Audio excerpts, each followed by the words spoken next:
అందరికీ నమస్కారం. నేను మీ Haripriya. Welcome to my channel. ముందుగా అందరికీ రథసప్తమి శుభాకాంక్షలు. ఇవాల్టి వీడియోలో రథసప్తమి గురించి, సప్తమి స్నానం గురించి, అలాగే రథసప్తమి పూజా విధానం, సప్తమిని ఎందుకింత విశేషంగా జరుపుకుంటామో, సూర్య భగవానుడి ఆరాధన వల్ల కలిగే ప్రయోజనాలను కూడా క్లుప్తంగా చాలా డీటెయిల్డ్గా ఇవాల్టి వీడియోలో తెలుసుకుందాం.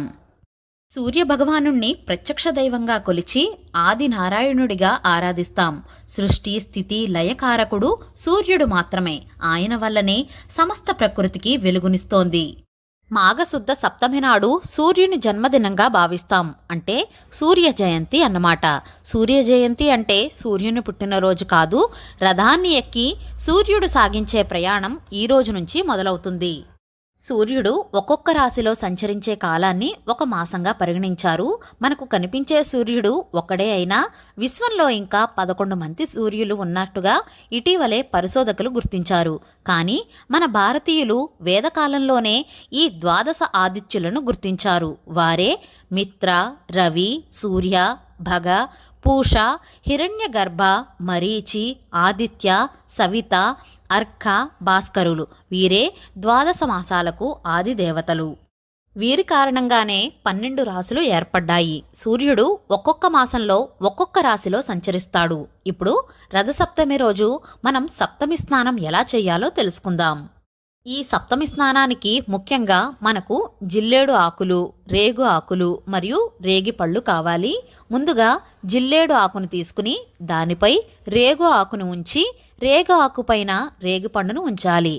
ఈ మూడిటిని తలపైన భుజాలపైన ఉంచి ఇలా 7 సార్లు స్నానం చేయాలి. అంటే మన ఇంట్లో ఎంతమంది అయితే ఉంటారో అందరూ కూడా ఇలానే స్నానం చేయాలి. ఒక్కొక్కరు 7 జిల్లేడు ఆకులు, 7 రేగు ఆకులు, 7 రేగు పళ్లతో స్నానం చేయాలి. ఒకవేళ ఇన్ని దొరకకపోతే ఎన్ని దొరికితే అన్ని వాటితో స్నానం చేయవచ్చు. తలస్నానం అయిన తర్వాత ఇల్లు వాకళ్ళు దేవుడు గదిని శుభ్రపరచుకోవాలి. ముందుగా మనం సూర్య భగవానుడికి నివేదించడానికి ఆవు పాలతో పరమాన్నాన్ని చెయ్యాలి. అచ్చమైన ఆవు పాల పరమాన్నం ఎలా చేయాలో నేను నెక్స్ట్ వీడియోలో పోస్ట్ చేస్తాను. ఇప్పుడు సూర్య భగవానుడి పూజ ఎలా చేయాలో తెలుసుకుందాం. ఈ పూజను సూర్యకిరణాలు పడే ప్రదేశంలో చేసుకోవాలి, లేదా తులసి కోట వద్దైనా సరే చేసుకోవచ్చు. అది కూడా కుదరని పక్షంలో ఇంట్లోనే తూర్పు ముఖంగా పూజ చేసుకోవచ్చు. మనం ఎక్కడైతే పూజ చేయాలి అనుకుంటామో అక్కడ పసుపు నీటితో శుభ్రంగా అలికి అష్టదళ పద్మం ముగ్గు వేసుకోవాలి. పూజకు అన్నీ సిద్ధం చేసుకోవాలి. సూర్య భగవానుడి ఫోటో ఉంటే పూజలో పెట్టుకోవచ్చు, లేదా తమలపాకుపై ఏదైనా రాగి ప్రతిమను తీసుకుని సూర్య భగవానుడిగా భావించి పూజ చేసుకోవచ్చు. లేదా ఈ విధంగా గంధంతో సూర్యునిగా వేసుకుని దానిపై 7 చిక్కుడు కాయలతో చేసిన రథాన్ని పెట్టుకోవాలి. ఆ తర్వాత మనం పసుపు గణపతిని కూడా తయారు చేసుకుని తమలపాకుపై పెట్టుకోవాలి. తర్వాత దీపారాధనకు అన్నీ సిద్ధం చేసుకోవాలి. ముందుగా దీపారాధన చేసి దీపజ్యోతికి నమస్కారం చేసుకుని ఆచమనం చేసి సంకల్పం చెప్పుకుని కలశ పూజ చెయ్యాలి. ముందుగా పసుపు వినాయకుణ్ణి అక్షింతలు వేసి ఆవాహనం చేసి ఆసనం ఏర్పరిచి అర్ఘ్యం, పాద్యం, ఆచమనీయం, స్నానం, వస్త్రం, యజ్ఞోపవీతం, గంధపుష్ప అక్షంతలు సమర్పించి ధూపం దీపం కూడా చూపించి నైవేద్యంగా చిన్న బెల్ల ముక్కను కానీ ఏది అందుబాటులో అది దాన్ని ఉంటే నైవేద్యం పెట్టి మంగళహారతి ఇవ్వాలి. మంత్రపుష్పం చెప్పుకుని ఆత్మ ప్రదక్షిణ కూడా చేసి అక్షంతలు స్వామివారిపై వేసి ప్రసాదంగా పుష్పాన్ని అక్షంతలను తీసుకుని తలపై వేసుకోవాలి. వినాయకుడి పూజ అయిన తర్వాత వినాయకుణ్ణి యథాస్థానం ప్రవేశయామి అని చెప్పి 3 సార్లు కదిపి అక్కడే ఉంచాలి. తర్వాత సూర్య భగవానుడి పూజను ప్రారంభించాలి. గణపతిని ఎలా అయితే ఉపచారాలు చేశామో సేమ్ అలానే ప్రత్యక్ష దైవం అయినటువంటి సూర్య భగవానుడిని కూడా అలానే పూజించాలి. సూర్య భగవానుడికి ఉపచారాలు చేసే ముందు ఛాయా ఉషాదేవి సమేత శ్రీ సూర్య నారాయణాయ నమః అని అనుకుంటూ ఉపచారాలు చెయ్యాలి. ఎలా అంటే ఛాయా ఉషాదేవి సమేత శ్రీ సూర్య నారాయణాయ నమః ఆవాహయామి, ఛాయా ఉషాదేవి సమేత శ్రీ సూర్య నారాయణాయ నమః ఆసనం సమర్పయామి అని అనుకుంటూ అన్ని ఉపచారాలు చెయ్యాలి. సూర్య భగవానుణ్ణి ఉపచారాలు సమర్పిస్తున్నప్పుడు చిక్కుడు పువ్వులతో కానీ ఎర్రటి పువ్వులతో ఎర్రటి అక్షంతలతో పూజ చేస్తే చాలా మంచిది. ఆ తర్వాత సూర్యభగవానుడి అష్టోత్తర శతనామావళి చదువుకుంటూ ఎరుపు రంగు పువ్వులతో కానీ ఎర్రటి అక్షంతలతో కానీ పూజ చేసుకోవాలి.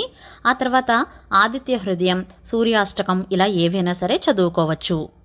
నోములు పట్టేవారు అయితే కనుక స్త్రీల వ్రతకథల పుస్తకంలో నోములకు సంబంధించిన కథలను ఎరుపు రంగు అక్షంతలు చేత్తో పట్టుకుని కథను చదువుకుని అక్షంతలను శిరస్సుపై వేసుకోవాలి. తర్వాత ధూపం దీపం కూడా చూపించి నైవేద్యం పెట్టాలి. మనం తయారు చేసుకున్న పాల పొంగల్ను 7 చిక్కుడు ఆకులపై కానీ 7 తమలపాకులపై కానీ వేసుకోవాలి. సప్తాస్వాలు అంటాం కదా, అందుకని 7 ఆకులపై వేసుకుని దానిపై కొద్ది కొద్దిగా పొంగల్ని వెయ్యాలి. గిన్నెలో మిగిలిన పరమాన్నంతో పాటుగా మనకు అందుబాటులో ఉన్న పళ్ళు, కొబ్బరికాయను అన్నీ కలిపి నైవేద్యం పెట్టాలి.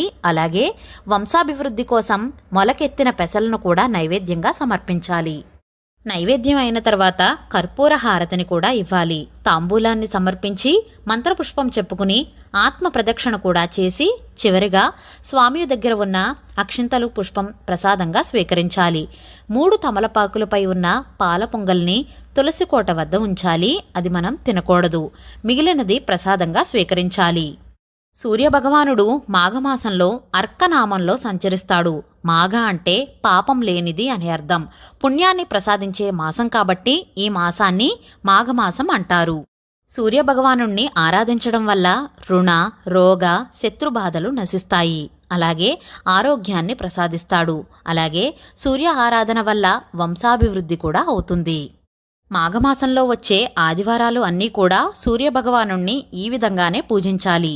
ఈ విధంగా సూర్యభగవానుణ్ణి పూజించి ఆయురారోగ్యాలు, అష్టైశ్వర్యాలు పొందాలని కోరుకుంటున్నాను. నెక్స్ట్ వీడియోలో పాల పొంగల్ని ఎలా తయారు చేయాలి, చిక్కుడుకాయలతో రథాన్ని ఏ విధంగా తయారు చేయాలో తెలుసుకుందాం. ఈ వీడియో మీకు నచ్చినట్లయితే please like, share, subscribe to my channel. మరో సరికొత్త వీడియోతో మళ్ళీ కలుస్తాను. నేను మీ Haripriya. Thank you for watching.